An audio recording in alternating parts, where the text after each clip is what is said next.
સુરત શહેરના police commissioner સાહેબ શ્રીએ પોલીસ કોર્પોરેશન, ડીજીવીસીએલ અને ટોરન્ટો અને ફાયરના અધિકારીઓ સાથે જે ગેમ્સ ઝોન છે, આનંદ મેળા છે, વોટર પાર્ક છે, મોટા મોટા મોલ છે, ત્યાં સંયુક્ત ટીમ વિઝિટ કરશે અને ફાયર સેફ્ટીના પૂરતા ઇક્વિપમેન્ટ છે કે નહીં એની ખાતરી કરશે અને જરૂરી એમને સૂચનાઓ આપશે.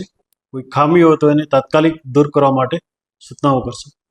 સર, જે કંઈ એનું પરમિટ આપવામાં આવ્યું છે એના પરમિટમાં કેટલી કેપેસિટી છે, કેટલા માણસો ત્યાં અંદર જઈ શકે, એ તમામ વસ્તુઓ અને ફાયર સેફ્ટીના કયા કયા સાધનો રાખવામાં આવેલા છે તમામ વસ્તુઓ જોવામાં આવશે.